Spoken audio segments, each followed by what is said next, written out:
아론의 쌍난 지팡이. 민수기 17장 1절에서 11절 말씀입니다.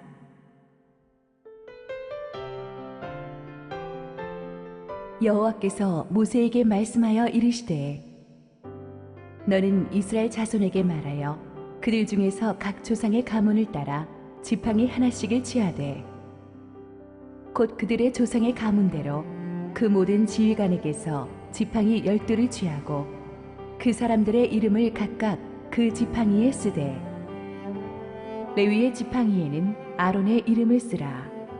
이는 그들의 조상의 가문의 각 수령이 지팡이 하나씩 있어야 할 것임이니라.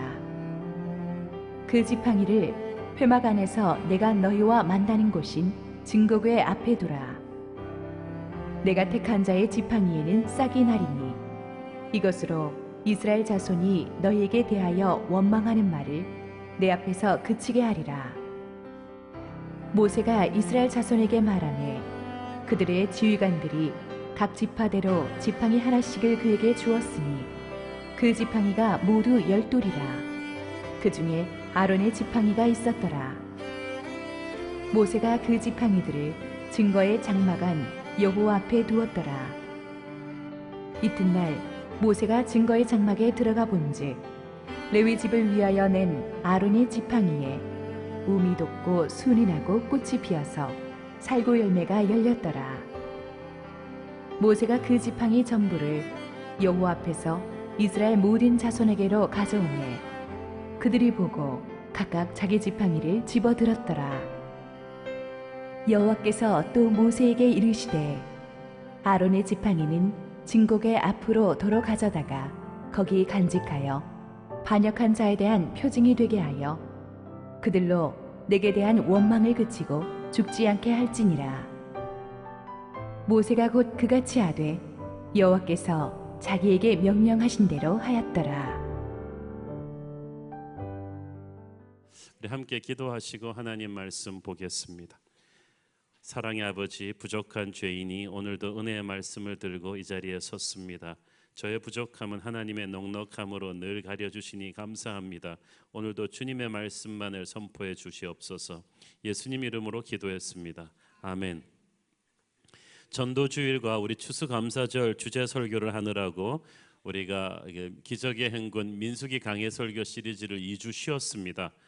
그래서 지난 본문까지의 그 컨텍스트를 약간 조금 다시 한번 복습해 드리겠습니다. 그러니까 오늘의 본문은 민수기 17장인데 지난 장인 16장에서 우리는 이스라엘 광야 생활 중에서 가장 큰 규모의 반역 사건을 보았습니다. 모세와 아론의 영적인 권위에 그들의 사촌이었던 고라를 중심으로 한 많은 사람들이 반기를 드렸습니다. 고라를 따르던 250명의 지도자들은 그러나 하나님의 준엄한 심판을 받고 불에 타서 죽었고, 또 다담과 아비람의 가족들은 땅이 갈라지면서 다 죽었습니다. 그 다음 날도 회개하지 않고 달려들던 14,700명이나 되는 반역에 가담한 무리들이 또 역병으로 죽임을 당했습니다. 모세와 아론이 속죄 제사를 화급히 드리지 않았다면 심판은 거기서 끝나지 않았을 것입니다.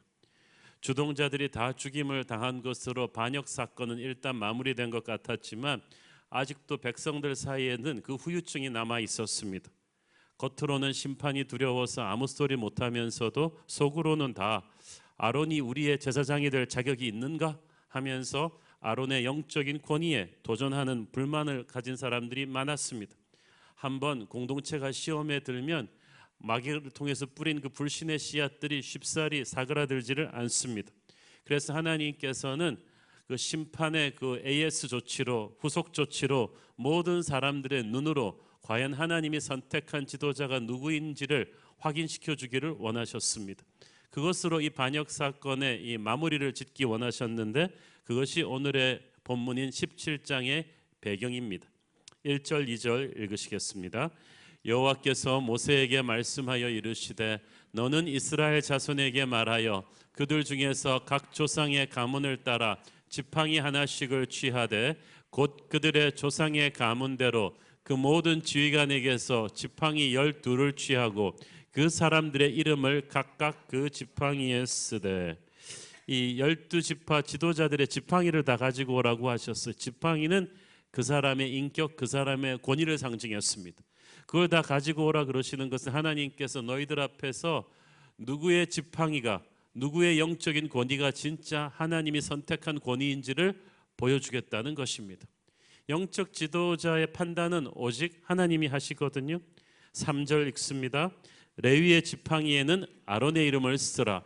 이는 그들의 조상의 가문의 각 수령이 지팡이 하나씩 있어야 할 것임이니라. 레위 지파는 사실상 지파 계수에서 항상 제외되어서 특별히 하나님께 드려진 지파로 간주되었기 때문에 지도자를 따로 세워놓지 않았어요. 다른 12지파는 정해진 지도자가 있었는데 아마 그러다 보니까 레위 자손인 고라가 자기도 같은 레위의 혈통인데 왜 사촌 형인 아론만 제사장이 되느냐고 반란을 일으켰는지 모르겠습니다. 그래서 하나님께서 레위 지파만은 꼭 찍어서 거기는 아론의 이름을 쓰라고 하십니다. 그것은 레위의 지도자는 아론이다 라고 하나님께서 말씀하신 거예요. 너희들이 아직도 고라처럼 자기 자신의 힘으로 사람들의 세력을 몰아서 지도자가 될 수 있다고 생각하면 착각이다. 내가 세운 제사장은 아론뿐이다 라고 말씀하신 것입니다. 4절 계속해서 읽습니다. 그 지팡이를 회막 안에서 내가 너희와 만나는 곳인 증거계 앞에 두라. 회막은 하나님과 사람이 만나는 예배의 자리죠. 교회입니다. 증거계, 그것은 하나님의 말씀입니다. 하나님의 임재 앞으로 가지고 오라는 것입니다. 교회에서 예배하는 자리에서 하나님의 말씀의 임재 앞에서 누가 진짜 영적 지도자인지 너희들이 따라야 될 영적 권위인지 옥석을 하나님이 가르쳐주시겠다는 뜻이에요. 여러분, 그래서 어떤 사람이 영적 지도자인지 분별하려면 예배의 자리로 가야 돼요. 기도의 자리로 가야 돼요. 하나님의 음성을 들어야 돼요. 이 사람 저 사람 막 난무하는 블랙 루머를 듣고 SNS 보고 이렇게 막 선동되면 안 돼요. 예배의 자리에서 말씀 앞에서 하나님의 영적인 권위가 누구인지를 분별받아야만 합니다. 그러므로 자기가 영적인 지도자로서 권위와 능력이 없다고 생각되면 예배의 자리에 가서 하나님의 음성을 들어야 합니다. 진실하게 기도해 봐야만 합니다. 세상 모두가 손가락질해도 하나님의 임재가 강렬하다면 그 사람은 하나님이 선택한 사람이에요. 여러분이 어떤 사람이 영적인 지도자로서 그 사람이 아닌 것 같고 혼란과 불만과 갈등이 있거든 이 사람 저 사람 찾아다니면서 말하기 전에 그분을 놓고 하나님 앞에 기도해 보십시오. 깊은 예배의 임재로 들어가 보십시오. 그래서 하나님께서 어떻게 분별해 주시는지를 한번 가늠해 보십시오. 하나님께서는 모든 내 눈으로 확인할 수 있는 방법으로 아론의 권위를 세워주셨습니다. 5절 읽습니다. 내가 택한 자의 지팡이에는 싹이 나리니 이것으로 이스라엘 자손이 너희에게 대하여 원망하는 말을 내 앞에서 그치게 하리라. 누가 진짜 권위냐 하면 지팡이에서 싹이 난, 이 지팡이는 지금 살아있는 나무가 아니에요. 나무 본체에서 잘라내서 죽은 지 오래되는 나무인데 이 죽은 나무에서 싹이 나는 것은 천지를 만드신 하나님만이 하실 수 있는 일입니다. 무에서 유를 창조하는 하나님만이 지팡이에서 싹이 나게 할 수 있는데 하나님이 선택한 리더의 지팡이에서는 싹이 난다. 그것은 생명이 있을 것이다. 역사가 일어날 것이다. 부흥이 일어날 거라는 거예요. 하나님이 세운 리더의 특징은 그를 중심으로 하나님의 생기가 흘러간다는 것입니다. 그 사람을 만나면 사람이 살아나요. 그 사람의 설교를 듣고 사람들이 변하기 시작해요. 그 사람의 리더십 하에서 기쁨과 은혜와 능력이 일어나는 거예요. 순이 살아나고 공동체가 살아나고 교회가 살아나고 어떨 때는 나라 하나가 영적 지도자를 통해서 변하기도 합니다. 18세기 초에 영국은 요한 웨슬리라는 영적 지도자 때문에 나라의 색깔이 바뀌지 않습니까? 그래서 그 사람이 왔다는 것만으로도 사람들은 벌써 하늘의 생기를 느끼고 흥분하기 시작합니다. 그 사람이 목회하는 교회 가보면 생기가 그냥 사방에서 약동하는 걸 느낄 수가 있습니다. 이제 부흥이 오겠구나, 축복이 오겠구나, 뭔가 새로운 일이 일어나겠구나라는 살아 약동하는 어떤 힘이 느껴지는 거죠. 5절 후반부를 보십시오. 이것으로 이스라엘 자손이 너희에게 대하여 원망하는 말을 내 앞에서 그치게 하리라. 하나님께서 그 리더를 통해서 역사하시는 생명의 역사를 보면 그때부터 입을 닫아야 돼요. 그 사람에 대해서 어떤 불만이나 뭐 이견이 있다 할지라도 하나님이 그를 이렇게 능력 있게 사용하시는 걸 보면 원망하는 말을 그쳐야 돼요. 그 다음부터 오버하면 하나님한테 이제 혼나는 거예요. 영적 권위에 대한 불평은 내가 막 변호하고 그런다고 방어하고 그렇게 잠재울 수 없습니다. 하나님이 잠잠하게 해주셔야 합니다. 하나님께서는 하나님의 지도자를 지켜주세요. 그리고 하나님의 지도자에게 생명의 역사를 보여주심으로써 그를 비난하는 모든 사람들의 입을 잠잠하게 하시는 것입니다. 자, 하나님이 세우시는 영적 권위는요, 움직일 수 없는 증거가 있어요. 모든 지파의 지도자들이 그래서 지팡이를 더 회막에 놓고 돌아갔는데 그 다음날 아침에 모세가 회막에 들어가 보니까 기적이 일어나 있었습니다. 8절 읽습니다. 이튿날 모세가 증거의 장막에 들어가 본즉 레위 집을 위하여 낸 아론의 지팡이에 움이 돋고 순이 나고 꽃이 피어서 살구 열매가 열렸더라. 이 움이 돋았다는 건 싹이 돋았다는 뜻이죠. 싹이 돋고 꽃이 피고 열매가 맺히는, 적어도 몇 개월은 걸리는 이 프로세스가 단 하룻밤 만에 일어났다는 뜻입니다. 이것은 천지를 주관하시는 전능자만이 하실 수 있는 일이에요. 하나님께서 하나님의 종을 세우실 때는요, 하나님만이 하실 수 있는 능력을 그를 통해 보여주세요. 그래서 하나님이 선택하신 사람이라는 것을 보여주는 거예요. 하나님이 선택했다면 그 사람을 통해서 하늘의 열매가 있어요. 요한복음 15장 16절, 너희가 나를 택한 것이 아니요 내가 너희를 택하여 세웠나니 이는 너희로 가서 열매를 맺게 하고 또 너희 열매가 항상 있게 하여 내 이름으로 아버지께 무엇을 구하든지 다 받게 하려 함이라. 하나님이 택하여 세운 사람은 어디 가든지 열매가 있어요. 이상하죠? 그래서 사람들이 놀라는 거예요. 그가 기도하면 다 이루어지는 거예요. 하나님은 죽은 나무 지팡이에서, 아론의 지팡이에서 꽃이 피고 열매가 맺히게 하심으로써 그의 선택을 확실하게 입증하셨습니다. 그 열매는 세상적인 성공이 아니에요. 이 알몬드의 흰색은 거룩함을 상징합니다. 정결함을 상징합니다. 하나님이 선택하신 사람들은 세상적인 성공을 하는 사람들이 아니라 거룩한 부흥을 만들어내요. 눈에 보이지 않는 그런 엄청난 변화를 일궈냅니다. 이 사람이 꼭 나이가 많은 것도 아니고 지식이 출중한 것도 아니고 인간적인 지위가 있는 것도 아닌데 세상적인 기준으로 보면 지극히 평범한 사람일 수도 있습니다. 그런데 하나님이 함께 하시기 때문에 뿜어내는 설명할 수 없는 어떤 뭔가가 있어요. 거룩한 오로라가 그에게 있는 거예요. 그가 말할 때, 그가 행동할 때 그에게서 예수의 향기가 느껴지고 하나님의 영광이 드러납니다. 아론의 지팡이에 나타난 기적은 하나님이 함께하는 영적인 지도자란 어떤 능력을 보여주는가를 순차적으로 보여주죠. 첫째는 싹이 튼다고 했죠. 싹이 튼다는 것은 아까 잠깐 언급했듯이 생명이 생기는 거예요. 다 죽은 줄 알았는데 하나님의 리더가 들어가면 그 조직이 살아나기 시작해요. 다 끝났다고 생각했는데 그 사람이 들어가면 다시 시작되는 거예요. 이상하게 아무것도 없었는데 그 사람을 통해서 사람이 모이고 돈이 모이고 아이디어가 넘쳐나기 시작합니다. 조직이나 시스템으로 돈으로 일하는 거 아닙니다. 하나님의 기름 부으심으로 일합니다. 그 사람을 통해서 싹이 났다는 거죠. 여러분이 리더로 서는 곳에 싹이 나기를 바랍니다. 사람들이 절망이라고 하던 곳에 새로운 싹이 나는 거예요. 그래서 하나님의 지도자는 세상적인 성공을 부러워하지 않아요. 왜냐하면 하나님이 주는 은혜와 시작이 있거든요. 잠언 23장 17절 18절, 내 마음으로 죄인의 형통을 부러워하지 말고 항상 여호와를 경외하라.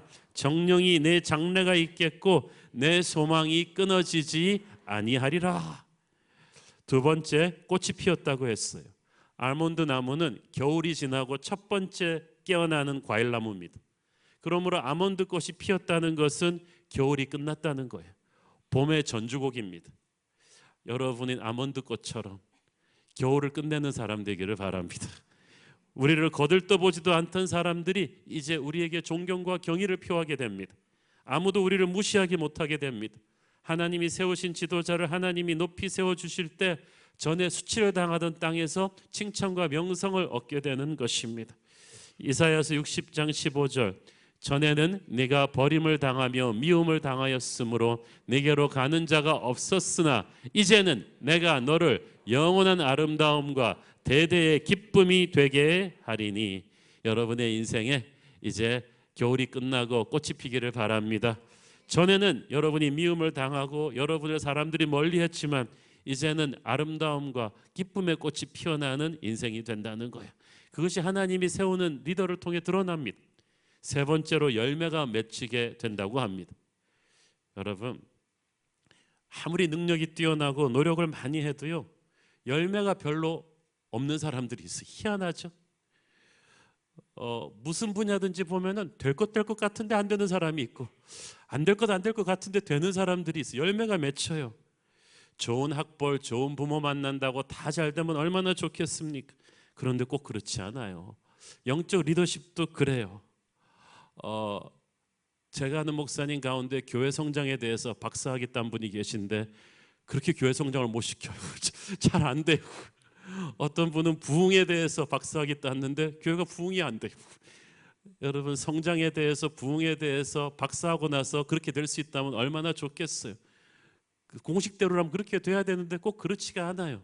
열매가 맺히는 것은 하나님의 은혜입니다. 이해할 수 없는 은혜예요. 그것은 하나님이 능력을 부어주시기 때문에만 가능한 은혜예요. 요한복음 15장 5절, 나는 포도나무요 너희는 가지라. 그가 내 안에 내가 그 안에 거하면 사람이 열매를 많이 맺나니 나를 떠나서는 너희가 아무것도 할 수 없음이라. 그러므로 우리가 아무것도 할 수 없다면 그것은 우리가 하나님을 떠나 있기 때문입니다. 하나님 안에 깊이 거하는 하나님의 지도자는 하나님의 능력으로 열매를 맺어요. 우리가 진정으로 하나님 안에 거하는 사람들이라면 하나님께서 우리의 사역을 통해서 주렁주렁 열매들을 맺게 하실 거예요. 일을 많이 하면서 신통한 열매가 없다. 여러분, 하나님 안에 깊이 거하십시오.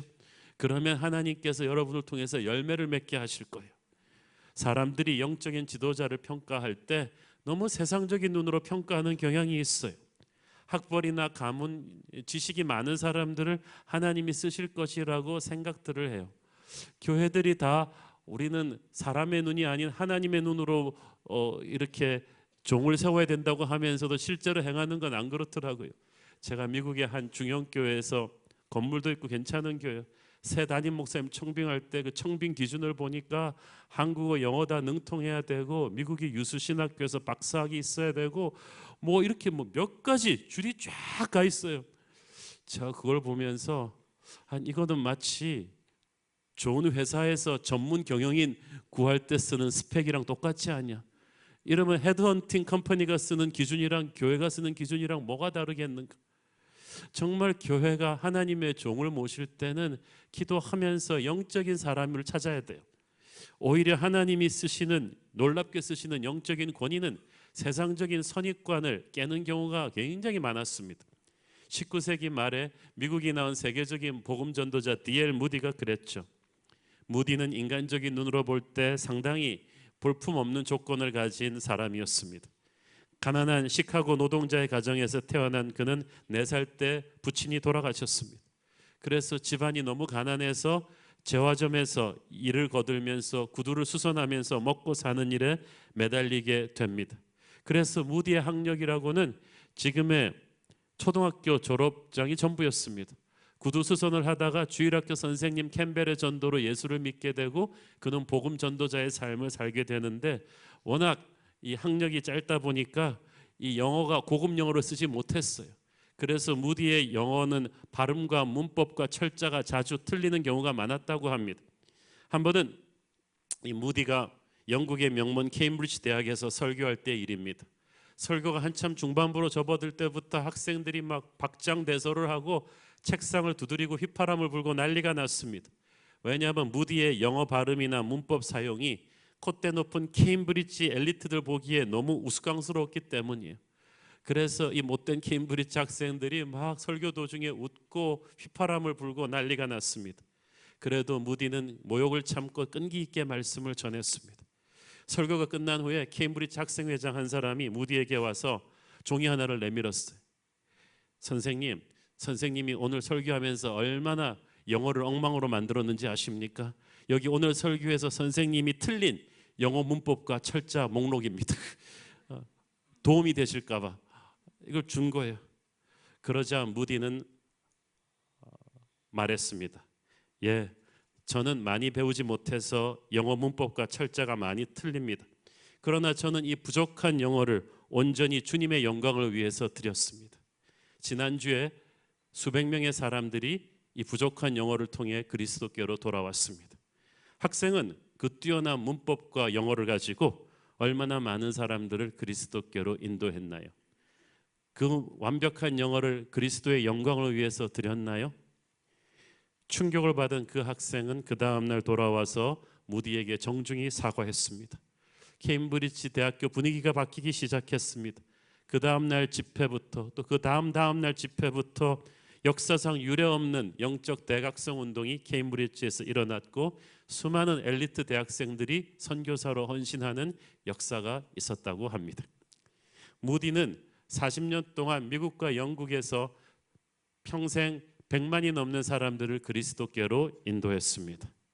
그가 체계적인 교육을 받지 못했다고 수많은 사람들이 무디를 비웃고 평가절하 했지만 하나님께서는 무디의 지팡이에 싹이 나고 꽃이 피고 열매가 맺게 하셨습니다. 그 누구도 D.L. 무디만큼 많은 사람들을 예수 믿게 한 사람은 없었습니다. 세월이 가도 변함없이 그에게 성령의 열매를 맺게 하시니 아무도 그의 영적인 권위를 도전하지 못했습니다. 하나님이 부어주는 영적인 능력이 하나님이 선택한 리더에게는 반드시 있습니다. 그것을 보면 사람들은 비난을 그치고 하나님의 위대하심을 찬양할 수밖에 없어요. 그렇기 때문에 하나님이 세우시는 영적인 권위를 사랑하고 존중해 주셔야 합니다. 9절 읽습니다. 모세가 그 지팡이 전부를 여호와 앞에서 이스라엘 모든 자손에게로 가져오매 그들이 보고 각각 자기 지팡이를 집어들었더라. 이제는 하나님 앞에서 이제 채점 결과를 보는 거예요. 전부터 잘난 척하고 들어오던 지도자들이 보고 부끄러웠겠죠. 자기들의 지팡이는 벌겋게 아무것도 없는데 아론의 지팡이만 이렇게 꽃이 피고 열매가 맺힌 걸 보면서 얼굴이 벌겋게 하나님의 영광에 압도당했을 것이구나. 내가 아니구나. 아론이구나. 그들은 하나님의 선택 앞에 토를 달 수가 없이 그것을 받아들일 수밖에 없었어요. 10절 읽습니다. 여호와께서 또 모세에게 이르시되 아론의 지팡이는 증거궤 앞으로 도로 가져다가 거기 간직하여 반역한 자에 대한 표징이 되게 하여 그들로 내게 대한 원망을 그치고 죽지 않게 할지니라. 아론의 지팡이는 다른 지팡이들은 다 갖고 집에 가라. 그러나 아론의 지팡이만은 여기에 놔서 두고 표징, 사람들의 시청각 자료가 되게 하라. 예배하러 들어오는 사람마다 이 아론의 지팡이를 보고 아론이 세운 권위는 하나님이 주신 권위라는 것을 보게 하라. 그래서 더 이상 앞으로 아론에 대해서 불평과 거역을 하는 사람이 없게 하라. 더 이상 지금부터 하다가는 죽을 것이다. 아주 무서운 거죠. 그러니까 이것은 이제 후손들에게 주신 영적인 경고 표지판과 같습니다. 하나님께서는 하나님의 종을 통해서 하나님의 역사를 보여주시고 그걸 통해서 사람들로 하여금 하나님이 쓰시는 사람인 걸 확인하게 하십니다. 그리고 확인이 끝났으면 더 이상의 불평은 끝내라고 하십니다. 확인을 했는데도 더 불평하면 그건 이제 하나님에 대한 도전이에요. 하나님은 하나님이 세운 지도자에게 권위를 주시고 이건 하나님의 역사라고밖에 볼 수 없는 능력을 그에게 부어주십니다. 그래서 인간적인 능력이나 배경으로 보면 잘 못할 것 같은데 하나님이 선택한 사람은 신비하게 잘해요. 위기를 잘 넘겨요. 하늘이 주는 지혜가 있어요. 그런데 하나님이 택하지 않은 자가 자기 스스로 그 자리를 차지하고 권위를 휘두르다가는 자멸하고 맙니다. 그러므로 여러분이 그냥 가만히 기도하면서 지켜보면 돼요. 하나님이 세우시든지 내리시든지 하나님의 지도자를 다루십니다. 이 자리가 쉽지가 않아요. 민수기 18장 19장에서는요, 이 제사장의 직무가 얼마나 두렵고 떨리는 것인지를 다루고 있습니다. 하나님께서 아론과 그 아들들을 첫 번째 제사장 가문으로 세우시면서 이렇게 말씀하셨을까요? 너희들 이제 고생 끝 행복 시작이야. 이제 너희들은 많은 특권을 누리면 돼. 그게 아니었어요. 이 자리가 얼마나 두렵고 떨리는 자를 알려주셨어요. 그래서 그 첫 번째 예배에 아론의 두 아들이 죽지 않습니까? 함부로 까불다가 이 자리가 그냥 사람들 위해 군림하는 자리인 줄 알다가 함부로 다른 불을 들였다가 죽습니다. 그것이 첫 번째 제사장 가문에게 주는 하나님의 경고였어요. 내가 택한 가문에게 영적인 권위를 줄 텐데 너 이 영적 권위를 겸손히 받아라. 함부로 다루지 마라. 너는 가장 먼저 거룩을 접하기 때문에 가장 먼저 검증받을 것이다. 그러니까 아론이 자기 두 아들 죽으면서 무슨 생각 들었을까요? 내가 이거 안 했으면 했겠죠. 너무 무서웠을 거예요. 저도 가끔씩 이 담임 목사의 자리가 무섭습니다. 두렵고 떨려서 자다가 깜빡깜빡 일어나는 경우가 있습니다. 내가 이 4,000명의 성도들을 제대로 인도할 수 있는 목자일까? 내가 설교하는 만큼 살고 있을까? 내가 잘못하는 건 없을까? 내리는 결정마다 두렵고 떨립니다. 그 누가 뭐라 하지 않는데 그런 거룩한 압박이 영적인 지도자들에겐 있는 거예요. 우리가 인간이기 때문이죠. 그렇기 때문에 안 그래도 하나님이 주시는 거룩한 압박이 있으므로 영적인 지도자를 향해서 너무 인간적인 감정을 폭발시키거나 함부로 판단하고 원망하면 안 됩니다. 여러분, 영적 지도자들은 외로운 사람들입니다. 그를 격려하고 축복하고 순종해 주십시오. 우리 교회 내에 하나님이 세운 영적인 지도자들이 있죠.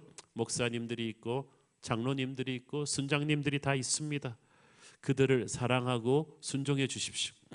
데살로니가전서 5장 12절 13절 형제들아 우리가 너희에게 구하노니 너희 가운데서 수고하고 주 안에서 너희를 다스리며 권하는 자들을 너희가 알고 그들의 역사로 말미암아 사랑 안에서 가장 귀히 여기며 너희끼리 화목하라. 아멘. 하나님께서 영적 지도자를 통해 영적인 질서를 세우세요. 교회 안에 영적 권위와 질서가 없으면 그 교회는 그냥 와르르 무너집니다. 마귀가 가장 좋아하는 일이 영적인 권위와 백성들 사이에 불신을 심는 거예요. 그러면은 교회는 무기력해지고 맙니다. 간혹 잘못된 영적 지도자가 나올 때도 있습니다. 그러나 여러분이 기도하며 기다리면 하나님이 반드시 그를 치십니다. 촛대를 옮기십니다. 그러나 그것은 하나님이 직접 하시지 사람들이 들고 일어나 영적 권위를 공격하는 것은 허락지 않으십니다. 여러분, 그러므로 항상 영적인 지도자는 기도해서 판단하셔야 합니다. 하나님이 반드시 그를 다루실 것을 믿으십시오. 영적인 권위는 축복의 통로임을 믿으셔야만 합니다. 하나님께서 아론의 권위를 세워주셨지만 이것은 아론을 통해서 백성들을 억압하기 위한 문이 아니었어요. 아론의 영적인 권위는 이스라엘 백성들을 인도하고 격려하고 축복하기 위한 하나님의 도구였습니다. 영적 지도자는 정말 노심초사하며 백성들을 사랑하는 하나님의 축복의 통로입니다. 여러분이 좋은 영적 지도자를 만난다는 것은 인생 최고의 복이에요. 근데 이스라엘 사람들이 이걸 잘 이해하지 못했어요. 오늘 본문은 11절로 끝나지만 12, 13절에 보면 이스라엘 백성들이 패닉하는 장면이 나옵니다. 12절 13절 이스라엘 자손이 모세에게 말하여 이르되 보소서 우리는 죽게 되었나이다. 망하게 되었나이다. 다 망하게 되었나이다. 가까이 나아가는 자 곧 여호와의 성막에 가까이 나아가는 자마다 다 죽사오니 우리가 다 망하여야 하리이까. 그들은 반역자들이 성막 앞에서 죽는 걸 보았습니다. 아론의 지팡이만 싹이 나는 걸 봤어요. 그리고 다른 11지파의 지도자들의 지팡이는 싹이 안 나오는 것을 보고 이제 자기들은 끝났다고 생각했어. 이제 우리는 적폐청산 되는구나. 이제 정치 보복 당하겠구나. 다 끝났구나. 하나님이 아론 말고 우리는 싹 다 죽이시겠구나. 그거는 심각하게 하나님을 오해한 것입니다. 아론의 지팡이에만 싹이 났다는 것은 물론 하나님이 그를 택하셨다는 뜻입니다. 그러나 그것은 그의 권위를 존중하라는 뜻이지 이스라엘 지파를 다 죽이시겠다는 것은 아니에요. 아론에게 준 싹과 꽃과 열매는 아론과 레위 지파만을 위한 것이 아니라 그를 세우신 하나님을 믿고 따를 때 그를 통해 이스라엘 전체가 싹신하고 꽃이 피고 열매가 맺히게 하시겠다는 뜻입니다. 여러분, 여러분의 지도자가 성령 충만해야 돼요. 그에게 충만한 성령이 여러분에게 흘러 들어올 거예요. 여러분의 지도자가 기쁨과 은혜와 평안이 충만해야 돼요. 그에게 있는 기쁨과 평강과 은혜가 여러분에게 그대로 흘러 들어갈 거예요. 그래서 여러분을 다스리는 목회자, 장로, 순장님들이 성령 충만하고 은혜와 평강이 충만하기를 기도하십시오. 그게 고스란히 여러분의 복이 될 거예요. 여러분, 하나님께서는 하나님의 지도자들을 통해서 그래도 미우나 고우나 교회의 축복의 통로가 되게 하십니다. 이게 위기 때 보면 알아요. 지난주에 저는 러브미니스트리 장로님과 두 분의 목사님과 함께 포항 지진 피해 지역을 다녀왔습니다. 특별히 교파를 초월해서 피해가 아주 심한 작은 교회들 한 4-5 군데를 방문했는데 참 가슴이 아팠어요. 막 거의 내진 설교가 안 되니까요. 방송으로 보는 것보다 훨씬 심각해요. 왜 그런지 아세요? 이게 소문나면 그 아파트값, 건물값 떨어질까 봐 전부 다 페인트 칠을 한 거예요. 금이 간 데다가. 그래서 피해가 심각한데도 아파트들이 소문을 안 내요. 이거 안 팔릴까 봐. 근데 보니까 거의 여진이 또 오면 어떻게 될지를 모르는데 교회들이 다 싼 예산으로 지었기 때문에 벽이 가고 금이 가고 조금만 더 오면 흔들릴 정도로, 그래서 예배 드리는데 뭐 계속 여진으로 이게 떨어지는 데가 많았어요.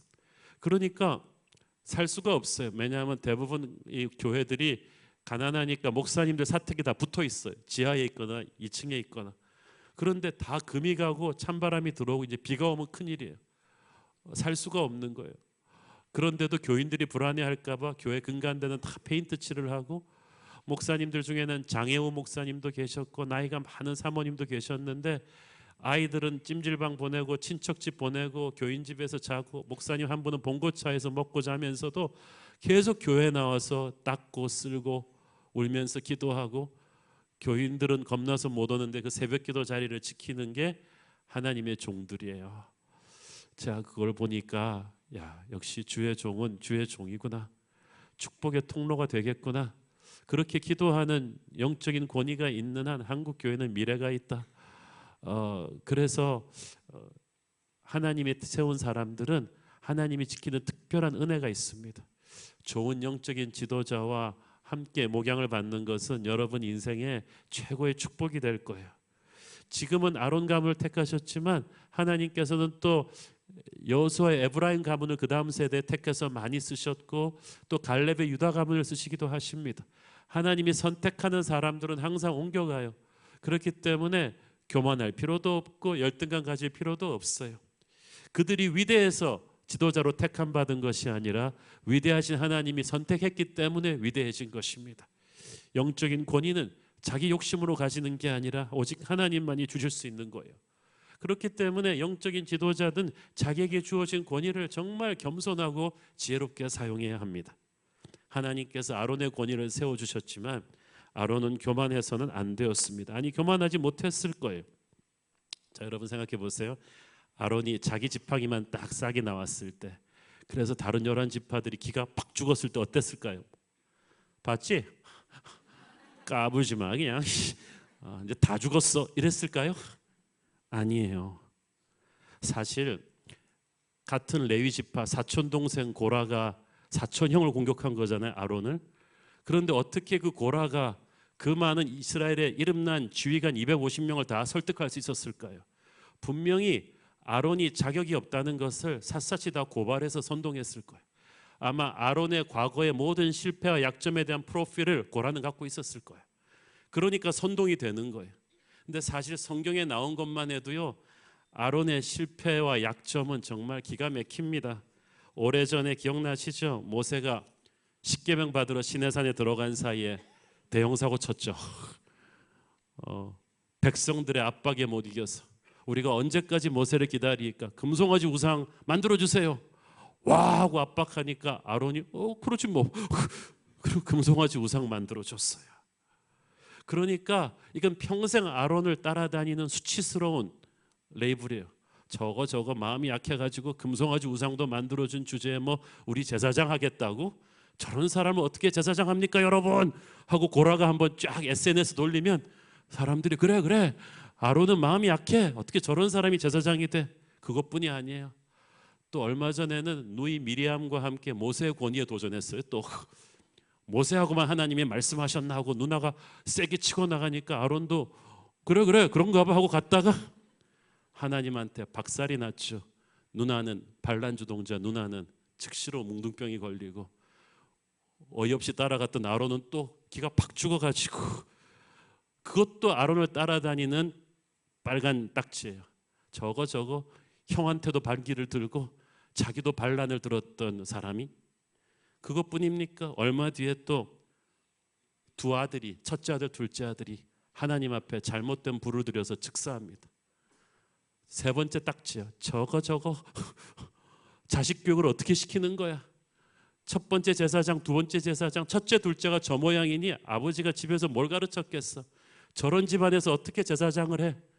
고라가 이 세 가지만 가지고 쫙 선동을 해도요, 사람들이 끄떡끄떡 그렇지, 어떻게 저런 사람을 제사장이라고 믿고 우리의 제사장은 고라야. 설득이 안 됐겠어요? 여러분, 이게 마귀가 하는 짓이에요. 우리의 인간적인 약점과 실패한 것들 다 모아가지고, 누가 베드로에 대해서 베드로의 실수만 가지고 다 모아가지고 저게 무슨 초대교회 지도자를 해, 그렇게 했더라면 베드로 절대 못합니다. 누가 사도 바울의 과거의 교회를 핍박한 전력 다 모아가지고 고발한다면 저 사람이 무슨 우리 사도야 이러면 어떻게 했겠어요? 그러나 누가 베드로의 권위를, 바울의 권위를 세워주셨어요? 누가 아론의 권위를 세워주셨어요? 하나님이 세워주셨어요. 아론의 이 모든 연약함에도 불구하고 하나님은 오히려 반역자들을 심판하시고 아론의 권위를 세워주셨어요. 왜? 아론이 실수하고 실패할 때마다 하나님 앞에 회개하고 돌아왔거든요. 우리는 완전한 사람이 아니라 회개하는 사람입니다. 회개가 진실하다면 우리 중에 누가 완벽해요? 완벽한 사람만 주의 종이 된다면 저는 절대 못해요. 그런데 하나님이 아론을 붙잡으셨어요. 반역의 무리가 워낙 사납고 거세었고 추종 세력도 많았기 때문에 아마 그 당시 이스라엘 신임 투표했으면 아론은 끝났어요. 다수결로 했으면 끝났어요. 그런데 하나님이 반역자들을 다 처단하시고 아론을 세워주셨어요. 아론의 지팡이에 싹이 탁 나는 걸 보면서 제가 보기에는 아론은 그날 벌컥 울었을 것 같아요. 그 모든 자기의 자격 없음을, 적들의 비방하는 말이 다 사실인데도 하나님께서 그를 지켜주셨어요. 나 같은 죄인을 하나님의 지도자로 세우셨구나.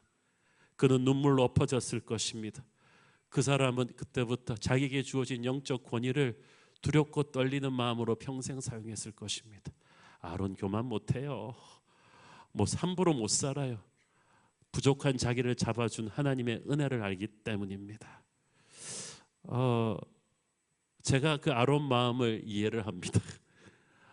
저는 가끔 신방 가다 보면 정말 영적으로 인격적으로 훌륭한 성도를 만날 때마다 집에 오면서 하나님께 여쭤봅니다. 하나님, 왜 저분이 목사가 아니고 내가 목사가 됐지? 어떻게 저런 분이 내 설교를 듣고 배울 게 있겠어요? 저렇게 깨끗한 분이? 그런데 하나님이 은혜로 세워주신 거예요. 그래서 저는 절대 교만할 수가 없어요.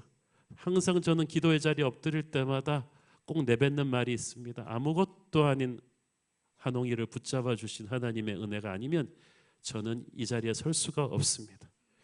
영적인 권위는 자기의 부족함을 알기 때문에 하나님 앞에 교만할 수가 없어요. 늘 두렵고 떨리는 마음으로 엎드려 있습니다.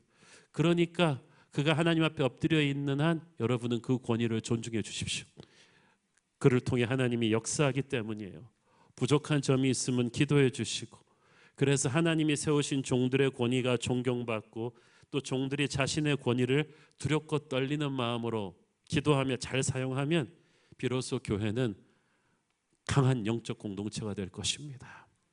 사탄이 끼어들 틈이 없어요. 마귀가 제일 잘하는 전략은 목자와 양들 사이에 불신의 씨앗을 확 뿌려버리는 거예요. 그러면은 교회는 생명력을 잃어요. 그런 일이 절대 없는 은혜와 평강의 교회 되도록 여러분이 기도해 주셔야 됩니다. 아론의 지팡이에 움이 돋고 꽃이 피고 열매 맺는 것은 아론이 예수 그리스도를 상징하는 인물임을 우리가 알 수가 있죠. 아론의 권위에 순종하는 것은 예수 그리스도의 권위에 순종하는 연습을 하는 것입니다. 이사야서 11장 1절 이새의 줄기에서 한 싹이 나며 그 뿌리에서 한 가지가 나서 결실할 것이요. 이새의 줄기에서 난 싹은 바로 예수 그리스도이십니다. 예수님이 오시면 겨울이 물러가고 봄이 옵니다. 예수님이 우리를 다스리시면 우리의 삶이 살아나기 시작합니다. 인생의 겨울이 끝나고 영적인 봄이 시작됩니다. 주께서 우리를 보배롭고 존귀하게 세워주기 시작합니다.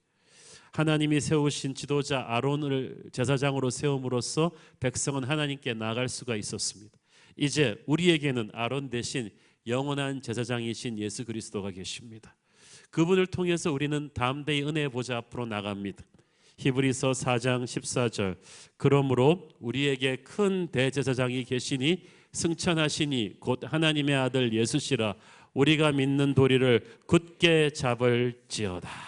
아론은 장차 오실 영원한 대제사장이신 예수 그리스도의 모형입니다. 레플리카라는 거예요.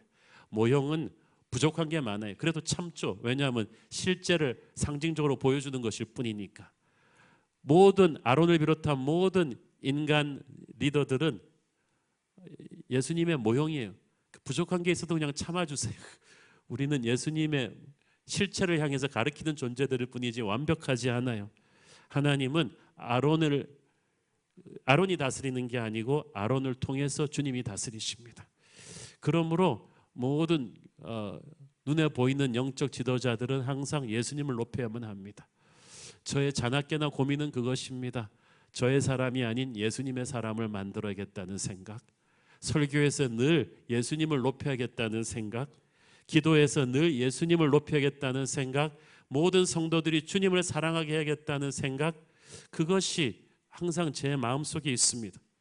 여러분, 사람을 보지 말고 사람을 쓰시는 예수님을 바라보십시오. 사람은 모형이기 때문에 약점이 있습니다. 그러나 사람의 부족함을 주님의 넉넉함이 덮으실 줄로 믿습니다. 예수의 리더십이 우리를 다스릴 때 우리는 안전할 줄로 믿습니다. 기도하겠습니다. 주님 은혜 감사합니다. 하나님, 아론의 지팡이에 싹이 나게 하심으로 모든 권위에 대한 도전을 잠재우셨던 주님, 오늘도 주님 쓰시는 선택한 리더의 지팡이에는 싹이 날 줄로 믿습니다. 하나님께서 주를 높이는 종들을 사용하시고 은혜 주옵소서. 예수님 이름으로 기도했습니다. 아멘.